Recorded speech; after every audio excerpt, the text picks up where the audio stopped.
As always, traveling through the Underdark was a constant chore, even for we dark Illadrine who called it our home. Many perils, too numerous to count, threatened to end our travels at any moment, from giant lizard beasts which roamed the pitch black of the open slate, to the rival drow hunters who meant to put an end to our house in one foul swoop, to the Attilid mind flayers, who hated everything, including us. I could feel the pull of the compulsive spell I'd been cursed with, done upon me by the Attilid called Nignayak. I had control of my normal faculties, and aside from a strong, unbearable pull to complete the task of bringing the orb of finality to the most powerful human I could find, I felt relatively normal. My companions, Unreal Dear Distler, my male servant and bound protector, and the two warriors of the House Athiel who had agreed to assist me in my time of woe and hardship, are showing no signs of tiring. Darist and Frist, brothers of the House Athiel, had been scouting ahead in turns, making a safe trajectory through the wilds, while Unreal stayed permanently bound to my side as a guardian, to keep me safe from harm. The way was tediously slow, as we often paused to examine a potential threat ahead, or had to slip on our bellies through spiky, painfully sharp rock stalactites as to avoid the awareness of dangerous creatures about us in any given direction. For 2 entire cycles we went steadily northwards and upwards at an incline, slight though it was, without any end in sight. We ate little, having only the sickly sweet road tack that remained after the collapse of a stone bridge had plunged us into neck-deep water, so brackish and foul that we had to abandon our main stores of food, and kept only the tough, hard tack that managed to remain free of the sickly liquid. It was a miserable journey, and I found myself losing hope that we would reach our waypoint, the city of Slate Vale, a small, relatively backwater settlement just outside the southern edge of the great chasm of Duluth. We were just reaching the borders of my own lands, ruled in the ancient times by the great House Deard, my mother's mother, having been but a youngling in those times. It was just approaching the mid-cycle mark when we rose up onto a stark, very flat plateau. It was a large, expansive slate rock formation, so very flat indeed that it seemed like a glossy pane of liquid in appearance. But this was just an illusion, for it was dry as the bones of Corinth, and a strong, black wind came blowing over the face of the ground beneath us, cold and sharp. It bit through our cloaks and stung our eyes and ears. My skills at sorcery brought us some reprieve, as I used a spell that had simply manifested in my mind, which I now called Ray of Erosion, to cut away a goodly amount of rock from the ground beneath us, creating a sort of cave for shelter, just big enough for the 4 of us to fit within, and still have a little room to study the maps we carried. We were in the middle of going over the map from the archives of the House Athiel, which Frist had brought with him, when Unreal noticed something amiss. There, do you see it? He said, pointing to a spot on the map with a long, dark finger. Just above the ridge here, 3 long strides back from the last junction we took a left at. Which places us here? But if you read the map, that means we should be in a hot spring, just at the center of it. Yet, we are most obviously not there. Well, do ya think so, youngling?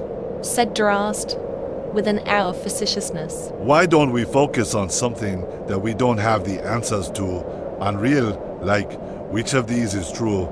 That we have a map which is scribed wrongly, showing locations where they do not actually exist.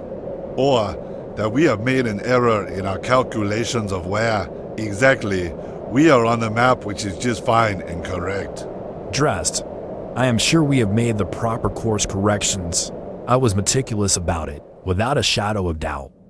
Said Frist, with an earnest countenance. Just back here, where the last fork in the dry bed river skeleton breaks.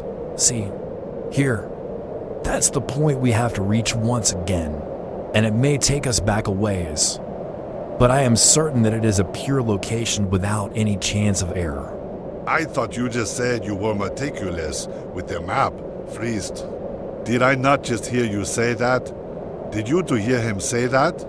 My memory serves me correctly when I say I did hear him say that, Drast. Okay, God damn it, love guide me. I did say that, but now I'm saying, what if I made a mistake? It can happen after all, and if that is so, we better make a mistake on the side of caution. Or would you all rather die in the wastes of the Underdark, never to reach the Veil at all?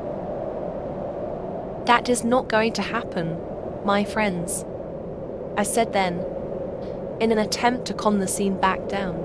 Let's do what Frist is suggesting, all right?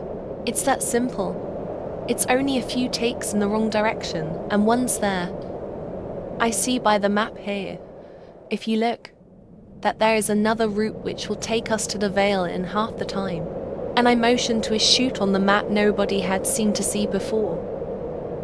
Look there. See, on the edge of the wastes. I see what she means, but Unreal, tell me, isn't that a cursed way? Not cursed, no, but damned indeed. The pathway to that chute lay just outside the city of Brixlext, which is dangerously close to Drown Mufflin, which, as you may or may not know, is a ruined city made so by water elementals long ago. Nobody ventures there. However, it is not cursed and is simply seldom traveled. It is my belief. So, then this negative has been turned into a positive, has it not? Said I, smiling wryly. Well, Ogma bless us indeed.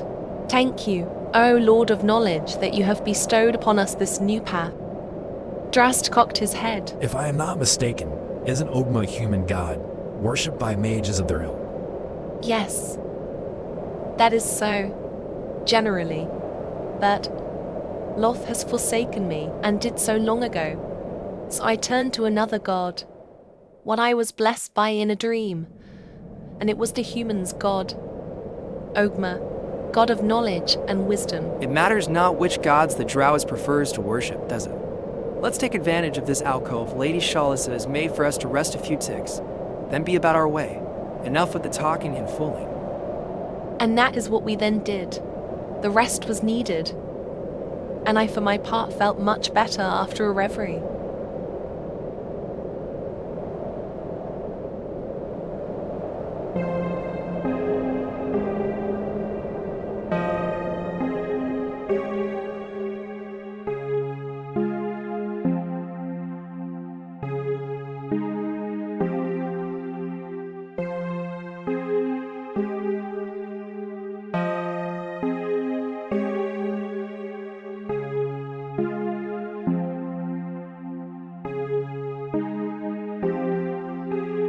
The new path seemed to be truly blessed indeed, for we had an easy, calm and quiet walk without incident.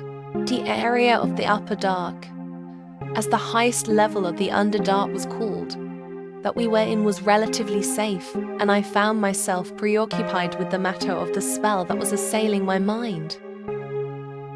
I began to notice that the compulsion to accomplish my task of delivering the orb to the most powerful human I could find was becoming much stronger. It threatened to drive me into anxious ruin. Unreal, having known me best, which is to say we were very close as far as our bond, could see my plight readily. Drast and Frizz didn't show it if they noticed, respectfully. Unreal, my manservant, though if I were like the rest of my Drow kin, he would have been labelled slave, not servant, was many things to me. We were friends, firstly, and lovers too.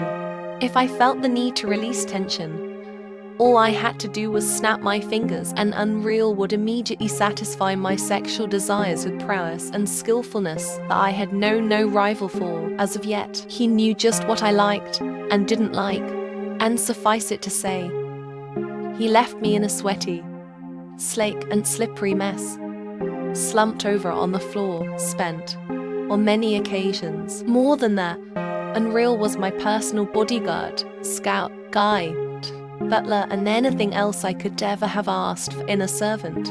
His loyalty was unwavering, and he'd not had to prove it to me for many moons. He was my right hand and my confidant, and I couldn't imagine my life without him. Let's take a break. We need a pause and some food. Look there, that pool seems to be acceptable for catching fish, or whatnot. Said Unreal, rather suddenly, motioning to a close-by pool of black, shimmering water about a stone's throw wide and one long. I, for my part, didn't feel the need to stop, but I went with his recommendation, and the other two agreed as well. We examined the map again at this point, none of us ever having been this close to the surface of Toril before, and we found we were only a few miles from the exit. My trepidation was increasing as we got closer. We were only miles from the surface now, which meant there would be a vast increase of traffic along the route we traveled. Already, not too far off in the distance, we could hear marching feet of a small column of traveling soldiers. From the sound of it, the sound was rapidly approaching our vicinity, and indeed, from around the next curve on our path, we could already see the long shadows of warriors stretching towards us, lit from the back by luminous lichen that covered the way behind them on the walls and ceiling of the caves. Unreal stood instinctively from his perch on a rock that overhung the pool of water, loosening his crossbows so it swung down to his right arm from the place he'd had it strapped across his back. Frist and Drast both silently sunk back into a shadow of the rocky outcropping behind us. I simply kept relaxing, my back to the rock wall, though I casted a spell from instinct, protecting us all from magical attacks. As was expected, a slim column of drow soldiery came then, rounding the corner of the far edge of the pool from behind the stoic wall of rock which blocked our view beyond that point. They wore the livery of a somewhat familiar drow house, though the name of it escaped me. Tai were finely dressed, and their soldiers were very well equipped, each of them with a fine, very ornate cutlass at his hip, and leading them was a very beautiful drows, a priestess of love, the Spider Queen. She wore the expression of one who had already won every battle, and had already been privy to every secret. Haughty, but not unfriendly, our soldiers wore unreadable expressions, every last one. They came to an expertly performed halt, about a rock toss from us. Vendui, matron, hail and well met, called the priestess, inclining her chin a bit. I bid you greetings along the dark roads from the House Duerl. To whom should I make myself acquainted, madame? So, it was the House of Doeril. That was right. I'd not seen their standard for many cycles, but it was all familiar now. I returned with a raise of my own chin, and spoke clearly and with a measured tone. Vendui, matron Doeril, I said. I am Shalissa de Yerd, matron of House de Yerd, of Menzo Barazan. A pleasure to acquaint with you, lady. I am Fresh Arita, Shalissa. The pleasure is mine. House de Yerd. Ah, yes, we are allies by blood oath, if my memory serves. Your mother's mother, Shalina, and my own mother, the late Freya, were blood-bound. It's a house tale we often speak of at length. Indeed, I do know this to be true, and well. Matron, it is well met indeed. I am pleased at this, and I allowed myself to smile lightly. My guard still up, and my watchful eyes still alert for anything at all. Lalur Abilzar Doston, she replied, using our native tongue, translated to common. Her words meant, the best and truest friend is yourself. But in the manner she was using the terminology, it was an acknowledgement of friendship between us two females.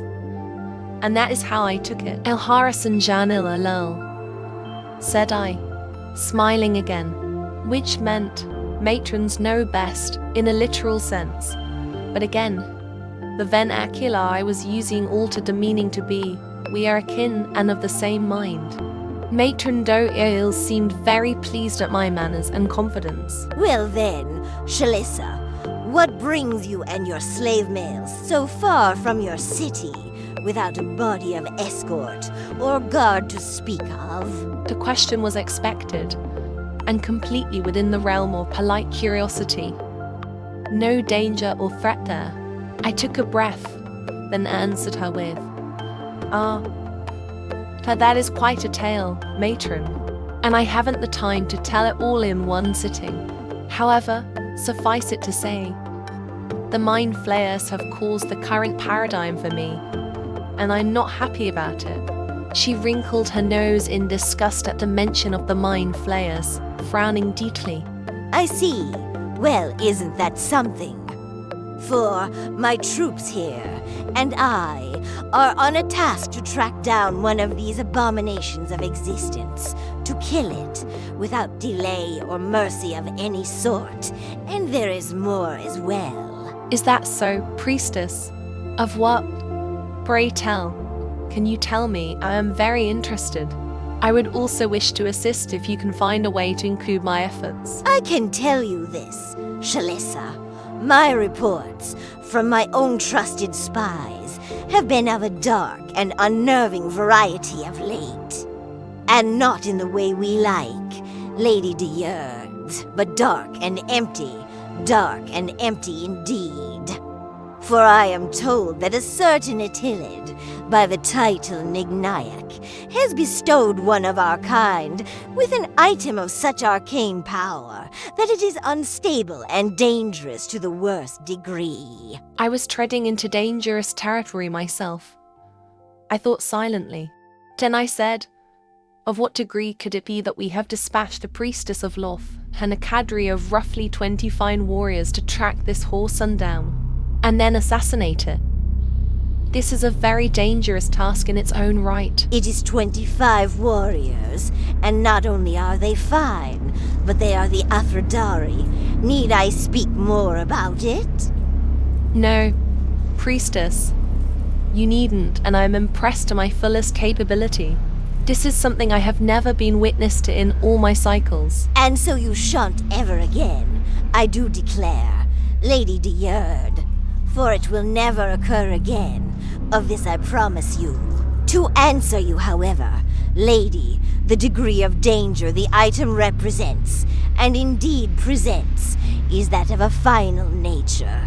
To the destruction of, well, all things that now exist, to be sure, Lady, and do not take my meaning in any way other than seriously, for it would be a grave error. I was in a state of shock.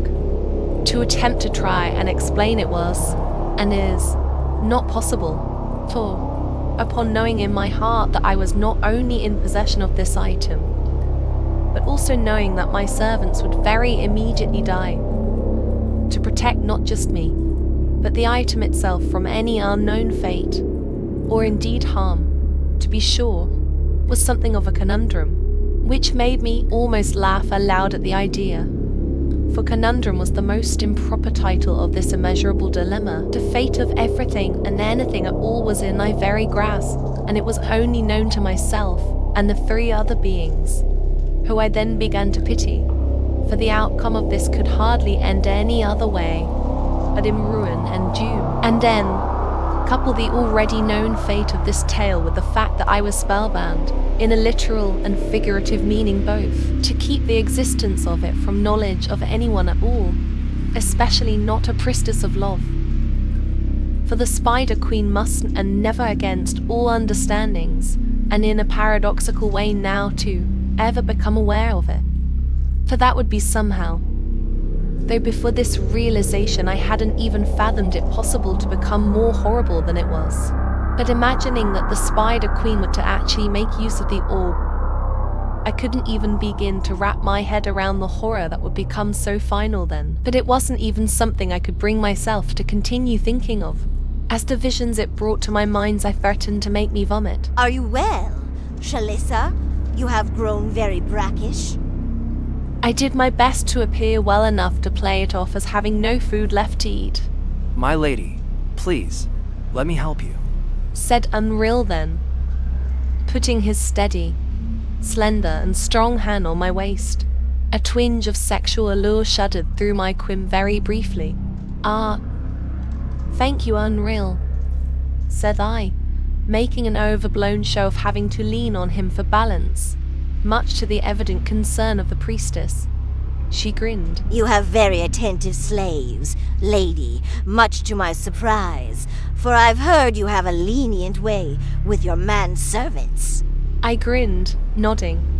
I wouldn't say lenient, priestess, but rather I allow my servants the freedom to show initiative and reward them in kind.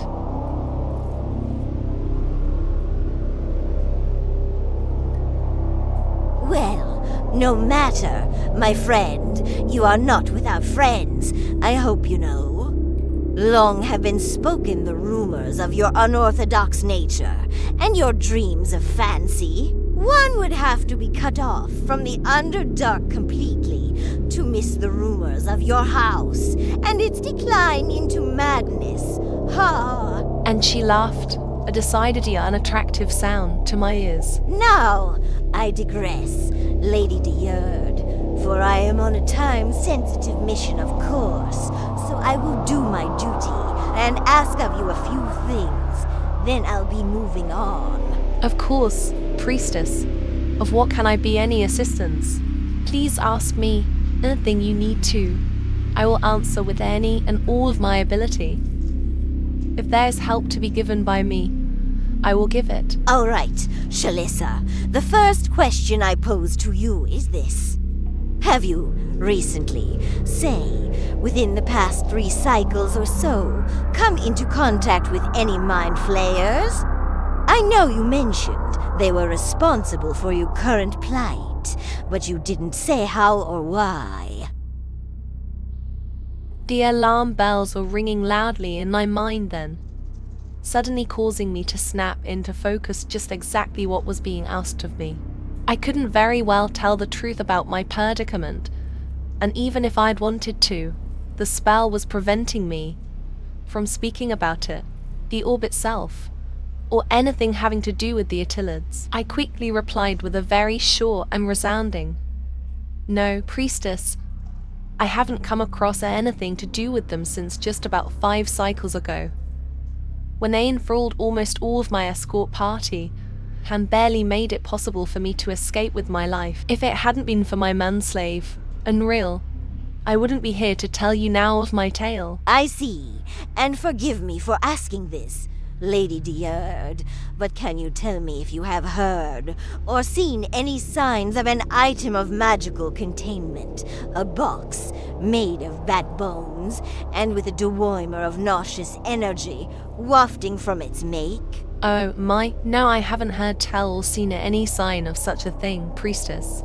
I'm sure that I'd recall something so specific. To this she adopted a difficult to read expression, bordering between curiosity and suspicion, but without the deviousness of one who saw me as a guilty or suspected party. I am glad that you are not under the sway of the Attilid designs, for that would surely mean your demise, without a doubt. I apologize, lady, for wasting your precious time asking you about it, for one could never imagine that any of our status and purity of blood would succumb to the wilings of a mind flayer warlock. I must be going now, for the culprit is at large, wandering around the Underdark with the box in their possession, unknowing of its nature and dangerous threat to us all. I have no time to waste. If you come across anyone you may suspect of being the one I'm looking to find, I ask that you send a scout to reach me without delay.